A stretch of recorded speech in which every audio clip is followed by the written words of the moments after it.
సిద్దిపేట జిల్లా హుస్నాబాద్ పట్టణంలోని జిల్లా పరిషత్ బాలికల ఉన్నత పాఠశాలను జిల్లా కలెక్టర్ కె హైమావతి ఆకస్మికంగా తనిఖీ చేశారు.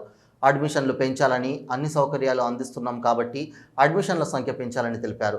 మధ్యాహ్న భోజనం బాగుందా, సబ్జెక్టు బాగా చెప్తున్నారా అని పిల్లలను అడిగారు. ఎలాంటి సమస్య అయినా ధైర్యంగా చెప్పాలని పిల్లలకు తెలిపారు.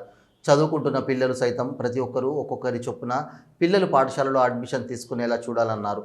విద్యార్థులు మంచి విద్యను అందుకొని భవిష్యత్తులో ఉన్నత స్థాయికి చేరుకుంటే మీకు, కుటుంబానికి, పాఠశాలకు మంచి పేరు వస్తుందని తెలిపారు. వంట సిబ్బందితో మాట్లాడి డైలీ మెనూ ప్రకారం వంట సామాగ్రి నాణ్యత ప్రమాణాలు పాటించి రుచికరమైన ఆహారాన్ని అందించాలని తెలిపారు. పట్టణంలోని ప్రాథమిక ఆరోగ్య కేంద్రాన్ని కలెక్టర్ ఆకస్మికంగా తనిఖీ చేశారు. ఆయుష్ క్లినిక్, ఐసిటిఎస్ సెంటర్లు ఎవరు లేనందున అసహనం వ్యక్తం చేసి ఆసుపత్రి వేళల్లో, సమయ వేళల్లో తప్పనిసరిగా ఆయా వార్డుల్లో ఉండాలని సిబ్బందిని హెచ్చరించారు. బ్లడ్ బ్యాంక్ కావాలని అడగగా తప్పనిసరిగా వచ్చేలా చూస్తానని హామీ ఇచ్చారు. ఫార్మా మెడికల్ స్టోర్లో రిజిస్టర్లు మెయింటెనెన్స్ చేయాలని, కాలం చెల్లిన మందులు వాడకూడదన్నారు.